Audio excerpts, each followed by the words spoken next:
Paris, December the 7th, 1990. Ayrton Senna. By call of the world champion, Ayrton Senna.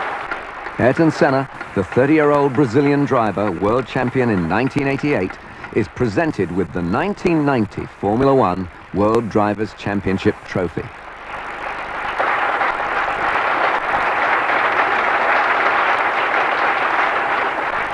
But the conclusion of the championship had been confusing. At Suzuka in October, at the last but one race of the season, the Japanese Grand Prix, the matter had been decided in the first 20 seconds by a crash between Senna's McLaren and Prost's Ferrari.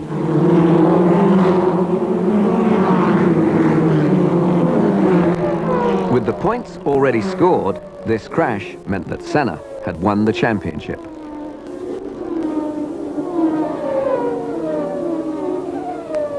The next and last race of the 1990 season, the Australian Grand Prix, was in Adelaide in November. While the city roasted in 110-degree temperatures, the newspapers found another culinary word to describe Senna's speed around their track.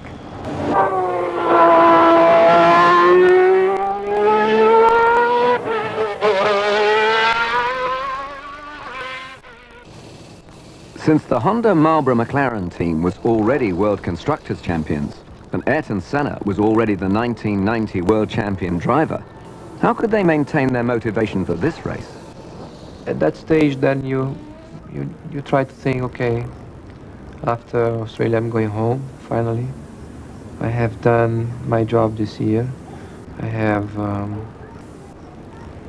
beaten everybody else. And I have demonstrated to those who criticize me so much and who try even to destroy me in some ways, that I'm stronger than they are, that I'm better than they are. By having the title in this last race, I'm gonna enjoy it, just relax in some ways and enjoy it. And I'm gonna do it not only for me, but also for everybody that has helped me to win this championship. The mechanics, the sponsors, the companies involved, the fans that follow me throughout the year will have the opportunity to see me one last time this season, and I'll try to win again. The Adelaide race was the 500th Grand Prix, and one evening a ball was held in celebration. Ayrton Senna, in a festive mood or not, had to attend. For most people, it was a social occasion, but a star is always on and never free from the attentions of his fans. Thank you. We'll slow down a little.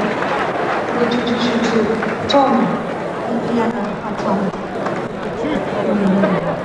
Tom. Next day, it was back to serious business, qualifying, trying to make the fastest lap so that you start at the front of the grid and don't have to try and overtake the other cars.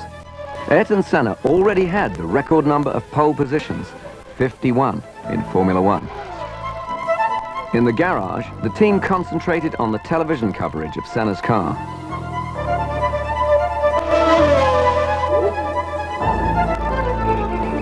Yet again, Senna was in pole position, his 52nd. Simply the best. At this stage, a former world champion was in no doubt about Senna's ability. At the moment, he's right on a high. He's winning a lot, right? And you watch him here. I'm sure he'll drive better in this race than all the rest of the races this season, right? Because the pressure's off. You're on a high of winning, and there's nothing like it's a real addictive drug. Winning. When you start winning, it just makes you want to win more and more, and you also develop more knowledge about how to achieve that. Not too early in the day. My name's Ian Turner. We're operating from what is known as...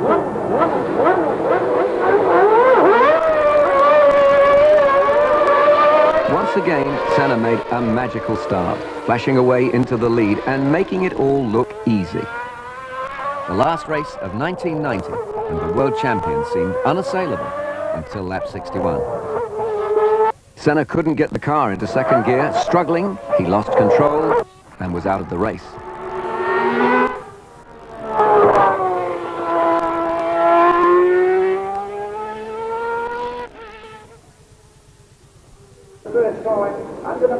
Even when you know you're the world champion, the walk back to the garage after a crash is a very dispiriting one.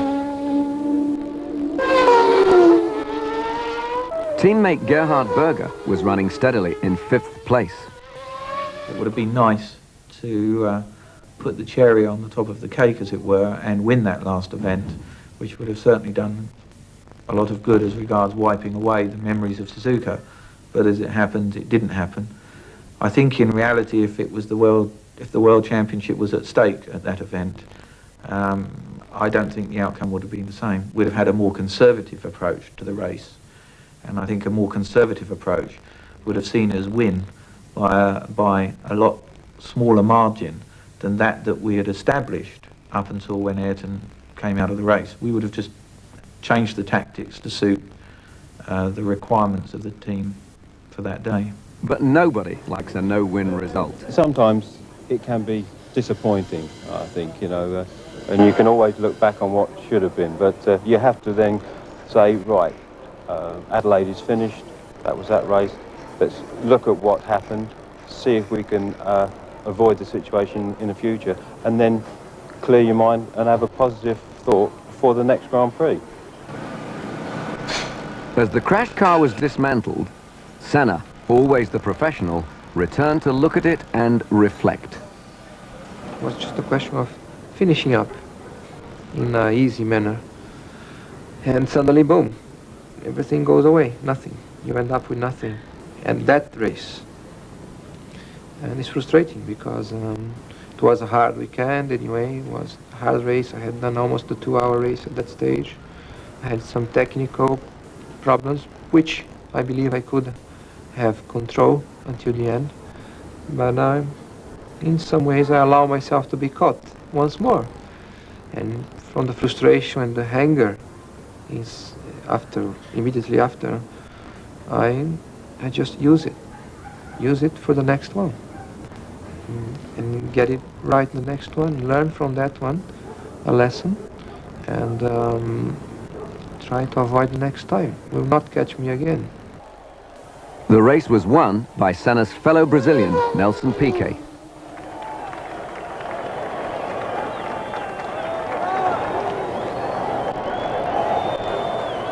Winners get all the attention, so Gerhard Berger, who had finished 4th, was able to make a virtually undisturbed return to his team. I had a season last year, but just nothing works out well. There was some good races, but I didn't get back anything. And on one side, you are really depressed about a situation like this. On the other side, I feel you're getting strong.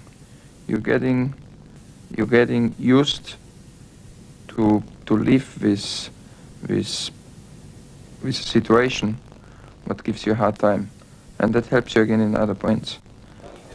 Next day, the final check-in of the 1990 season for the Honda Marlboro McLaren team. Can they help wondering what the winter, their new car, and 1991 will bring them? You're going home and you're looking forward to holidays.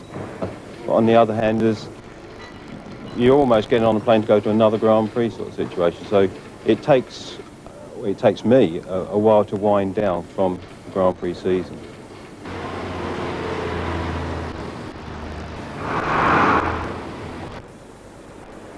Christmas and holidays are now forgotten. The McLaren factory is hard at work.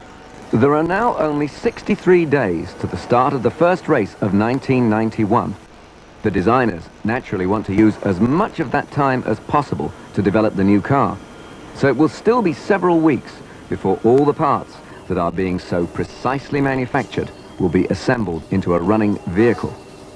Our racing car, once it's made, has a very little scope within which you can change the fundamental design parameters.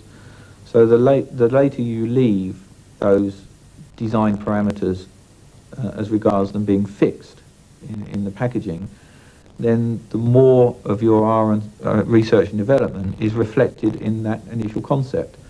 The problem is, if you leave it, for example, as late as we do, which is end of November, beginning of December, to fix everything, you are then put under tremendous time pressures to get the cars all ready for the first Grand Prix. What you're saying is that line represents. Engineer Neil Oatley leads a detailed discussion about the precise manufacturing problems of a wing section. It just needs that profile and the gurney flap holes, which will just be locally around here. The calm and measured tones are misleading.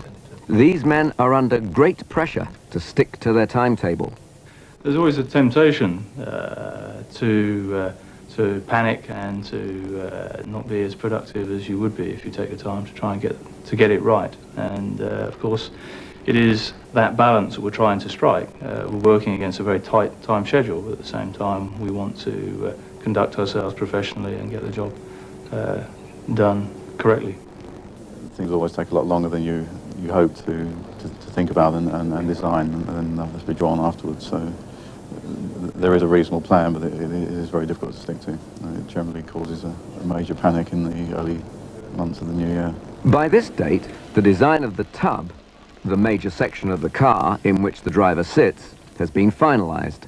In the carbon shop, the workers are folding sheets of carbon fiber over the metal mold, which will be baked to make the tub. Everything is fine, except here. The tub is now finished and won't be changed. But racing cars are tailored to fit their drivers exactly. So Gerhard Berger has come from his home in Austria to the factory in Woking for his seat fitting.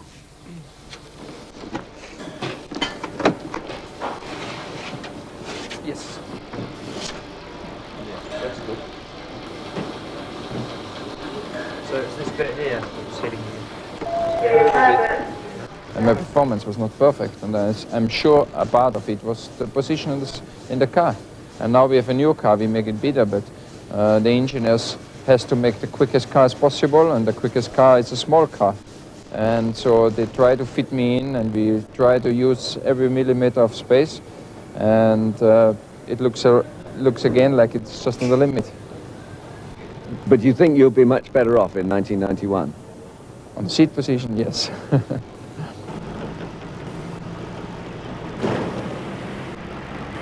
The Suzuka racing circuit is only a few miles from the Honda factory. The 91 McLaren will have an entirely new V12 Honda engine. So a McLaren test team has been working in Japan for many weeks. The car they are working with is not the new 91 car, but a modified version of the 1990 McLaren, adapted to take the new Honda V12 engine. The engine is inherently longer. It's not longer by 2 cylinders, of course, because there's a tremendous effort made to package the engine and reduce that dimensional influence on the car. The other problems or technical challenges that stem from a 12-cylinder engine is that it's inherently uses more fuel, hopefully as a result of developing more horsepower, and that again impacts on the size of the fuel tank, which in turn, as a result of the way the regulations are written, means that the car grows again in length. As you get more horsepower, you get much larger levels of heat rejection, and that means that you require a significant increase in the cooling capabilities of the car, and all of those things compound up to a situation where you have to really go back to square one and design a brand new racing car.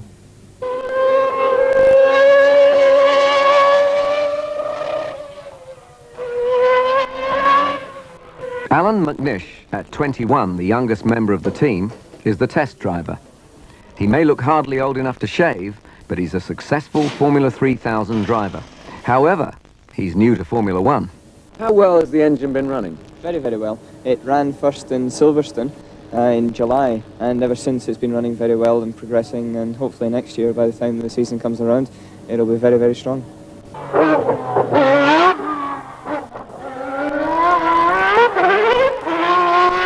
Now, it's only 7 weeks to the US Grand Prix, the first race of 1991. Are things going to plan?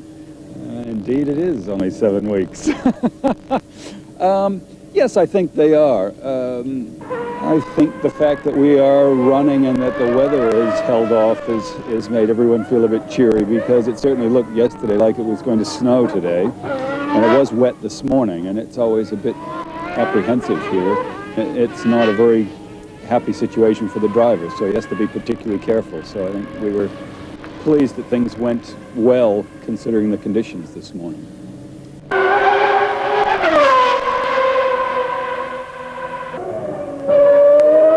As the track dried, McNish was able to speed up. How was it out there this morning?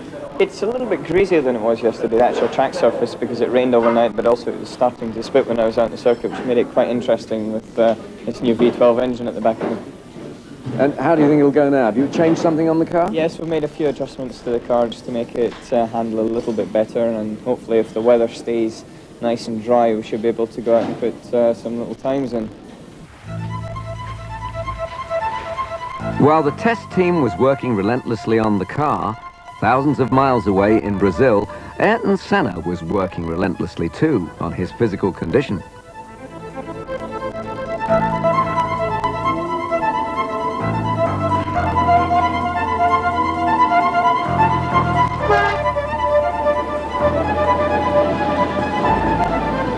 Estoril is a popular Formula One test track because its southern European location usually guarantees good weather.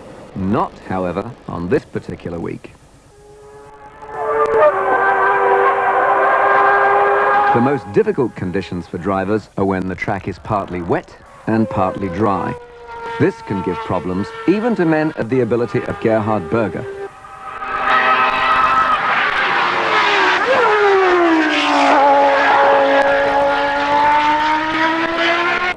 McLaren's chief rival was turning out not to be other teams, but the weather. About 4 weeks to the first race. How are things going? Okay, it's fairly hectic back at the factory. There's still got a lot of work to do to prepare the new cars for the coming season, so it's a fairly busy time. And how are things going at this test? Okay, it's been disrupted a little because of the weather over the last 2 days, but it's been fairly productive in the dry running we've done in between.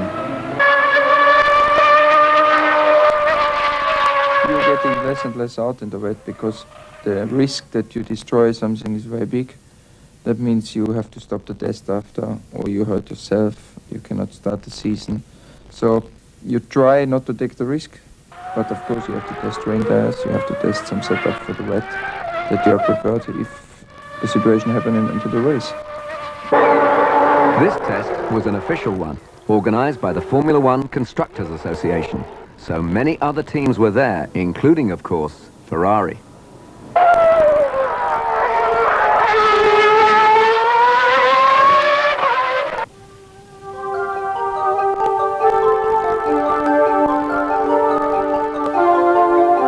One week later, downtown Suzuka was unseasonably sunny.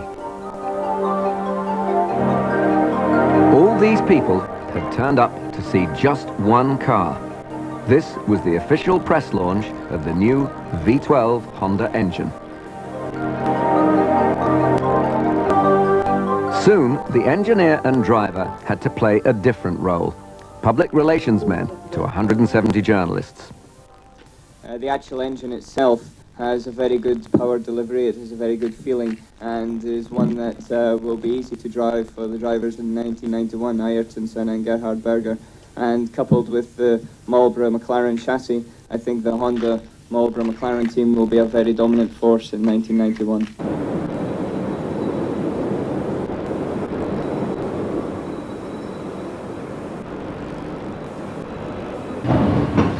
A tanned, fit young man walked across the McLaren factory floor. This was Ayrton Senna's first appearance back in Europe after his long winter break. He was naturally curious to see the car which he hoped would give him the 1991 World Championship.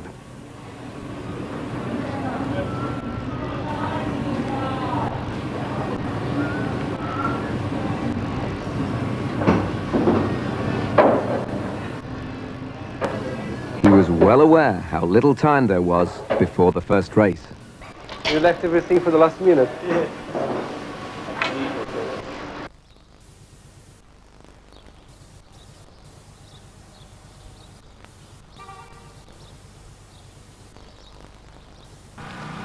2 days later, and Ayrton Senna arrived at the Estoril circuit.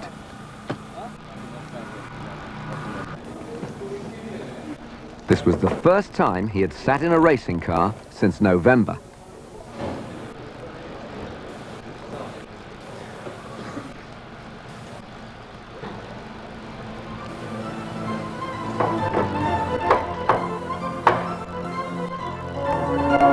On the 2.7-mile circuit, Senna was immediately quick. He was soon putting in surprisingly fast laps. He might have been out of the car for months, but he certainly wasn't out of practice.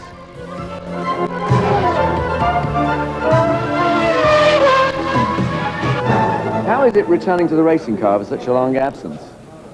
Well, it's nice, first of all, to see number one on the nose of your car. That is really a great feeling. It's the second time I experienced that, and I hope I will have a few other times. But as far as driving is concerned, sure, 3 months without driving a Formula 1 car is not easy. It's great to be away from it, but when you come back, the speed is high, and the G-forces are high around the corners. The braking ability is great, and you're just not with it at the first few laps. You have to be very careful to not overdo it.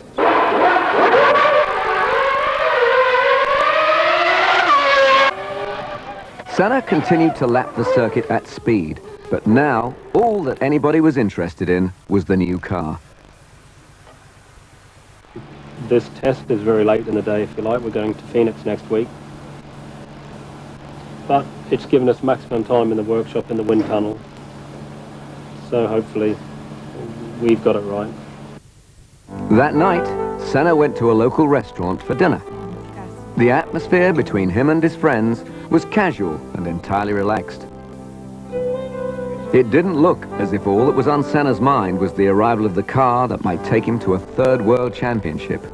No small matter. That same night, in the factory back in England, the race team mechanics were working on the final assembly of the first of the new cars to be completed. But 2 other cars will be needed for the race, only a week away. Are your worries over in any sense when you see the completed car loaded for its first test?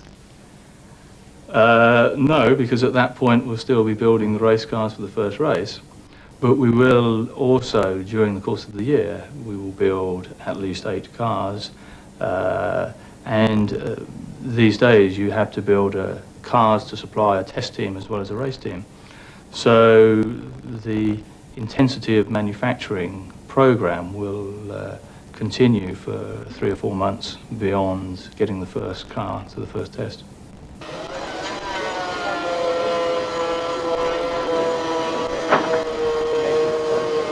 But before the car could leave, it had a photo call.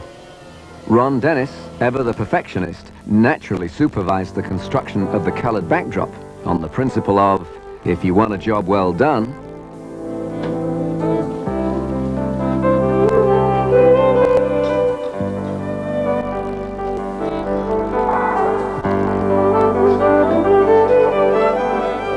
Ron even put the sponsor's sticker on the nose of the car himself.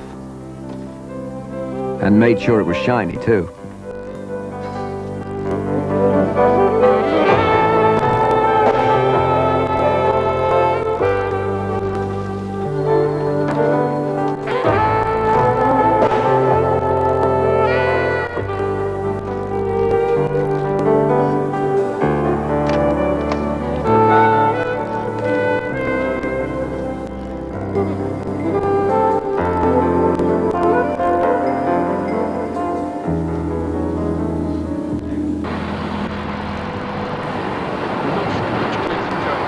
Finally, at 3:47 a.m., the precious first car left the factory to begin its journey to the test track in the south of Europe. This first 1991 Marlboro McLaren Honda, like the very special creature it is, would not fly in an ordinary cargo plane. Since it was needed urgently at the circuit in Estoril, it was to travel in a special chartered cargo plane, which had been waiting until the car was ready.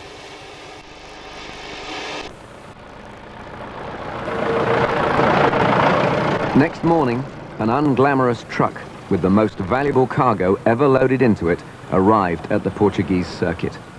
And everyone waited to see the results of the months of work that had gone into the new McLaren's concept, design and manufacture.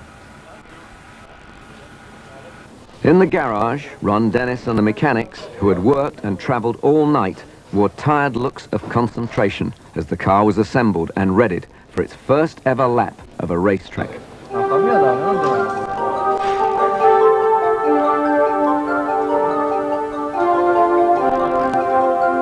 What thoughts were running through Ayrton Senna's mind as he looked at the new car, still untried, so near to the event? Was he worried? It worried me a lot more before I come to McLaren, but this is McLaren. It's been like this 88 season, 89, and 90 season. It's not the ideal situation, but that's what we have. They have demonstrated that they know what they do, so you have to trust them and be ready when they are ready. At last, there was a completed car.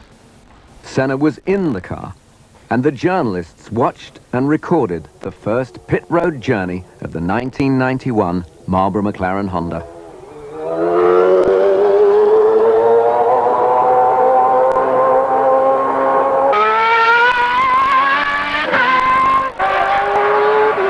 Soon, the car was hurtling round the track.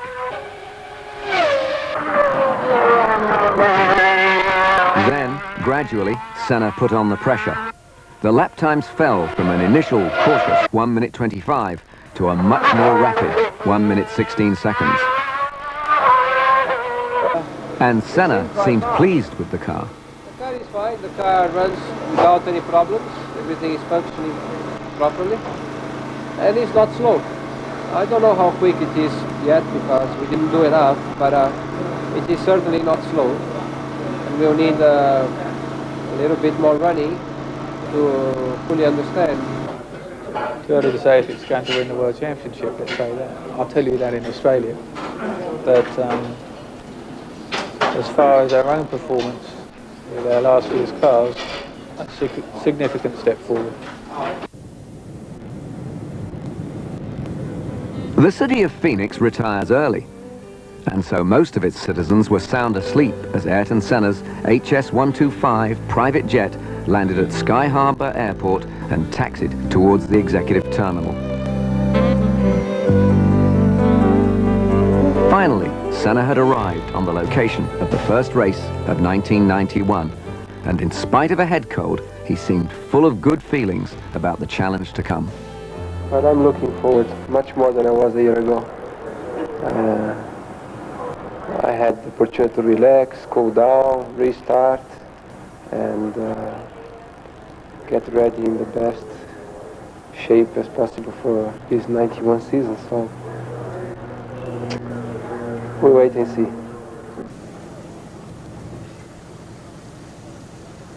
At the Phoenix track, the McLaren mechanics were getting everything ready.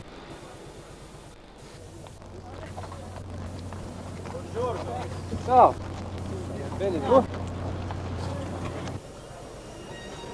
Senna greeted the team in friendly fashion. Only a few of these men were in Estoril the week before, so Senna hadn't seen some of them for months. Okay, tudo bem? See you again. Everything okay? Everything okay, yes. How are you? These people work closely together, and in the case of the drivers, their lives depend on their work. This was the first time that 3 V12 McLarens had ever been seen. 2 of them are brand new and have never turned a wheel. The mechanics now have the task of assembling them from scratch into race-winning material.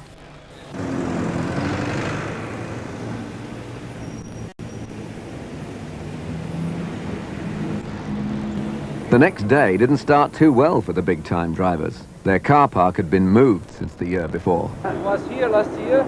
They changed now and they don't know where it is.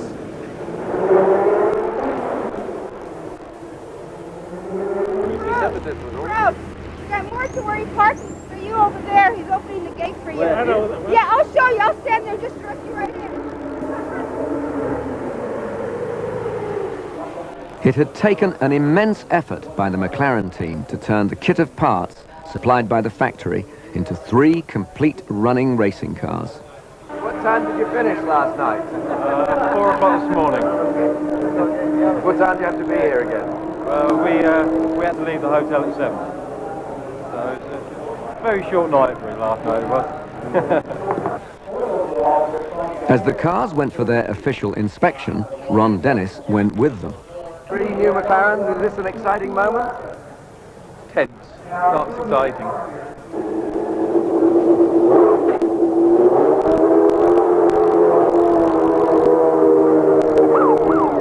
The lap times recorded in an untimed practice session are inconclusive, because nobody knows whether the other teams are running with full tanks and in race trim, or with a small amount of fuel in qualifying trim.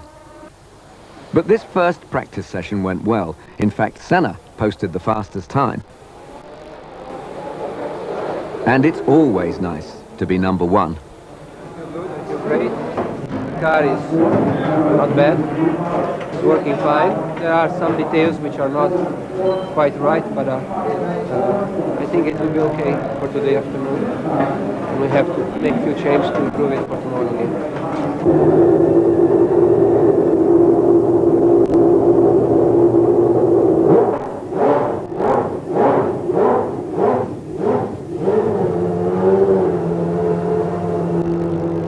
A qualifying session lasts exactly 60 minutes, and drivers can go out when they like.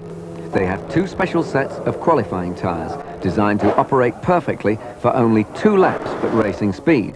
So, drivers have 2 attempts of 2 laps each.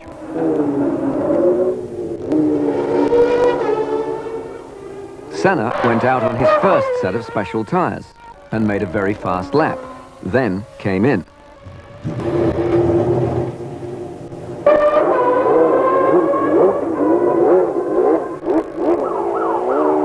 While Berger went out, some adjustments were made to the brakes on Senna's car. Then he sat in his car, studying the times of the other drivers.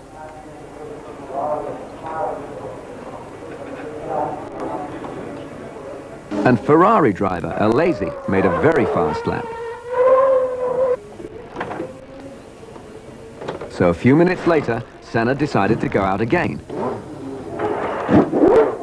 But it was not to be that easy.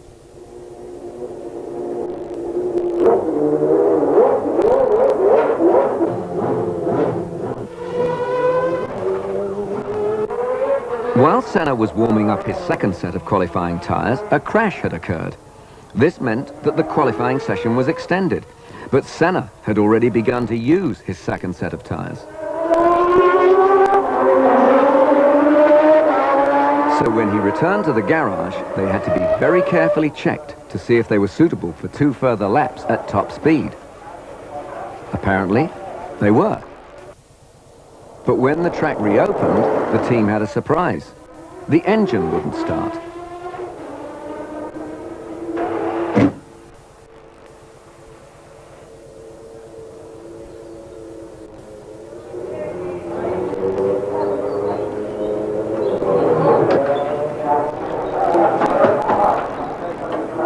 With the body off for adjustments, the engine did start.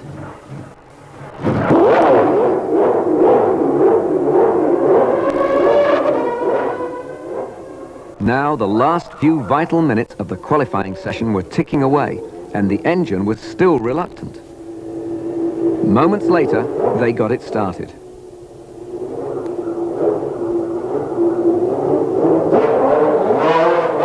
But before Senna could warm up his tyres and try a fast lap, time was up.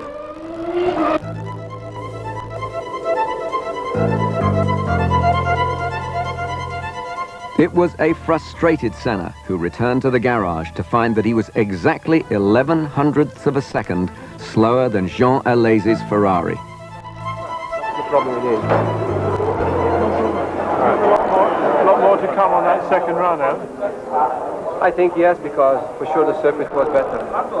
But unfortunately, as I said, the engine did not start here in the pits, and until they get the body work out to do the work in the engine, it was too late. That night, the mechanics were working in the Ferrari garage, and naturally, in the McLaren one too. Brake pedals just got to go that way, 15 mil. Just put it across. The drivers were also there. Gerhard Berger was making another adjustment to his seat. Not only there. And Senna was trying to get his helmet more comfortable. More firm. The McLaren team had worked almost all of Thursday night, all day Friday, and now at 11 p.m. they were still at work. It will be late, but it's not as bad as last night. I think hopefully it should be before midnight.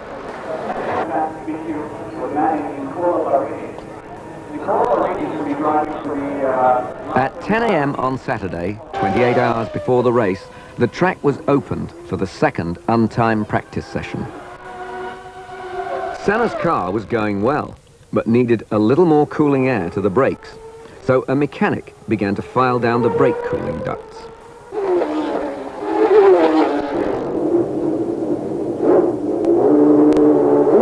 Berger decided to try the third car.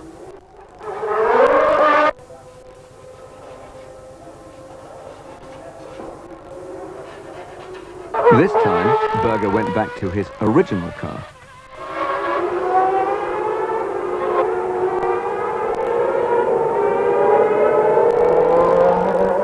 At the end of the second practice session, Patrase's Ferrari was fastest. Berger was a satisfying second fastest, and Senna was third, with Prost behind him. But of course, these times don't count for grid position. The last session had shown Berger what he liked about each car. Now there was an air of confidence in the McLaren garage. 23 hours before the race, the track was opened for the vital second qualifying session. Alain Prost was checking around his car like the highly professional driver that he is. The day before, Senna had said that he could have done better with a second run. This session would be his chance to prove it. He was in no hurry to go out, but he kept his eye on the time.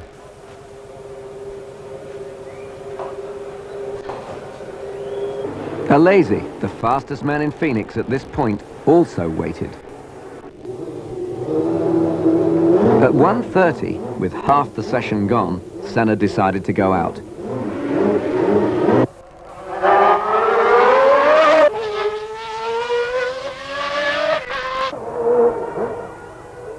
He was quicker than before. But so was Alesi. So was Prost, the fastest time yet seen. The critical moments are right now. Everybody has had their first run, and only 25 minutes of qualifying are left. Berger had his second run, and improved on the previous day, was quicker than Alesi, but more than a second slower than Prost. The second set of qualifying tyres went on Senna's car. There was an air of expectancy. Senna had asked for a map of the track and studied it carefully, programming himself for the big effort he was about to make.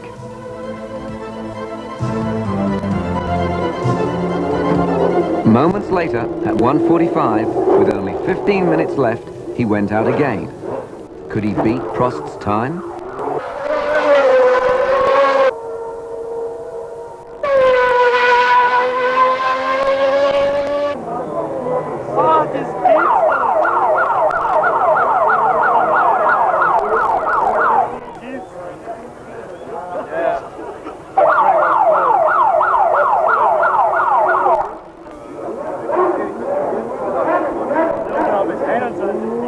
He had done it.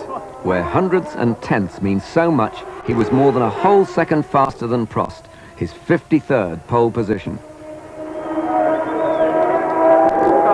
Car and the driver did it. Car and the driver. Nice car. Could be better. could be better. This year, apart from the technical aspect, the psychological aspect is going to be very determined for the championship result. In a vain attempt to match Senna's speed, Jean Alesi had crashed.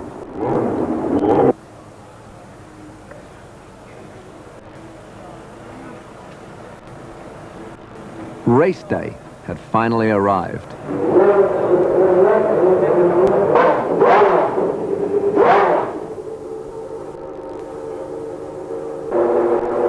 The teams were preparing their cars for the warm-up session. At 9:30, with 4.5 hours to the race, the track opened.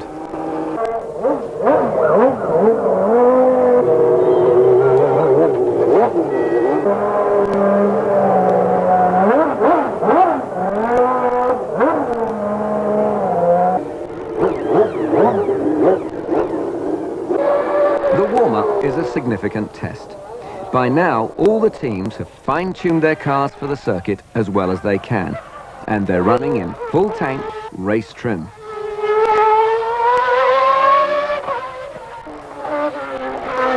Let us see if everything is open. Gerhard Berger, in 8th place in the warm-up, now had to decide which car to use. Senna, on the other hand, was comfortable in the knowledge that in race trim, he was the fastest man on the track. Ron Dennis looked worried, but really he was just concentrating.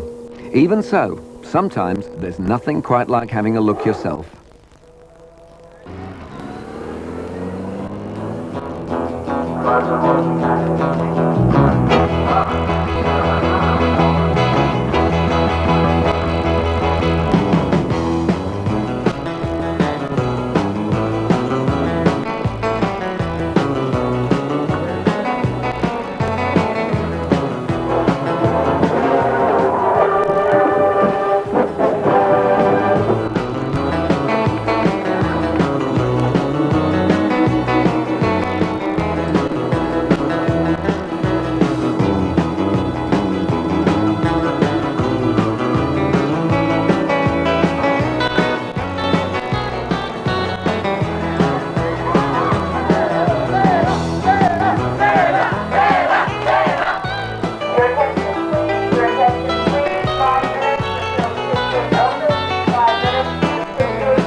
The number 1 McLaren got away to an excellent start and never looked like being headed. Senna in the lead as they come around to complete lap 1. The race was to be over 81 laps.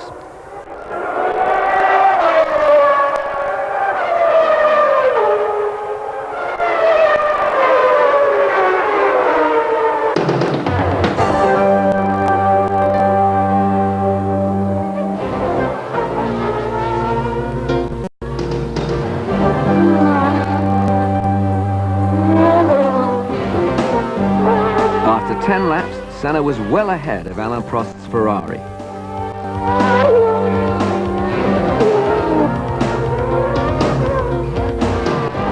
After 20 laps, Senna was even further ahead.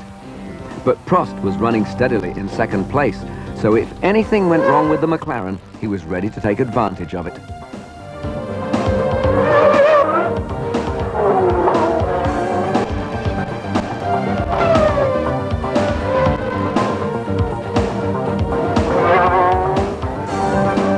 Meanwhile, Gerhard Berger was in 6th place and not happy behind Alesi, Patrese and Mansell. After 35 laps, Senna was an incredible 30 seconds in the lead. But behind him, things were to change rapidly. Berger's McLaren rolled to a depressing stop with fuel starvation. And Nigel Mansell's gearbox broke.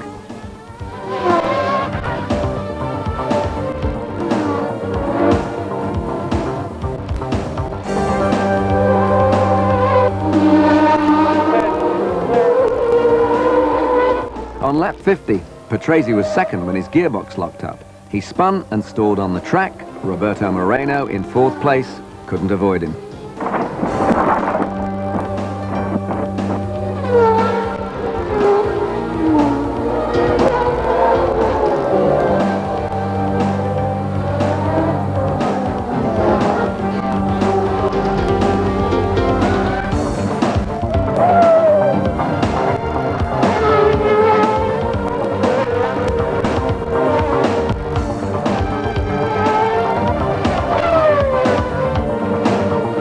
Eventually, on lap 45, Alain Prost decided to make a pit stop for tyres.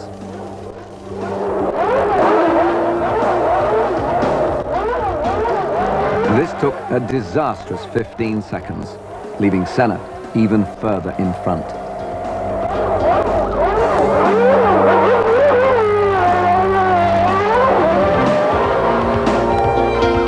On lap 48, Senna decided to make a tyre stop. His McLaren was only at rest for 7 seconds.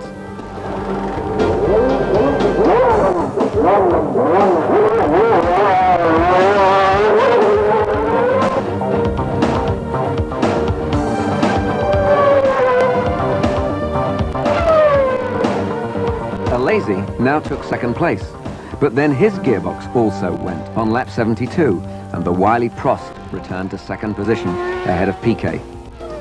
As the last lap approached, Senna just rolled on inexorably towards the checkered flag and his 30th race victory.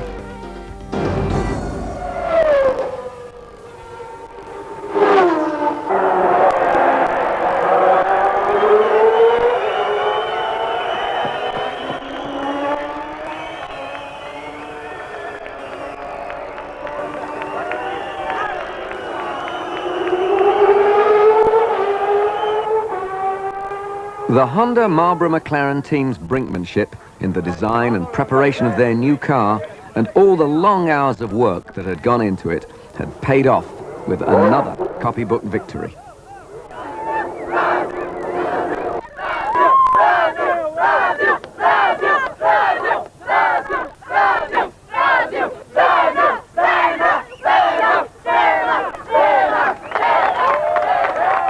Senna was first, Alain Prost was second, and another Brazilian, Nelson Piquet, was third.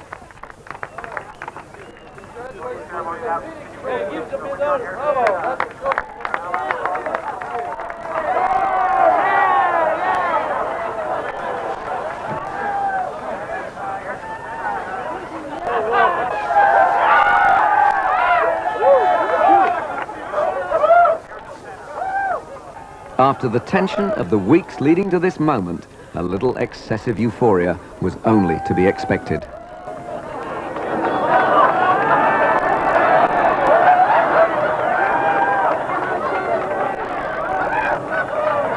The whole team performed very well. That's all the guys back in the factory who've, of course, had a lot of work to do to get the cars here. The race team who's put a big effort in, both contributing to getting the cars here, and also we had some very late nights, as you know. I think it was 4:30 the first night and midnight the second, another 3 o'clock session last night, and to do a 7-second pit stop after working that hard, it's a credit to all of them, and it's good to be part of it. I feel great to have done it right. because I just did it right. Couldn't have done better. Congratulations. Thank you.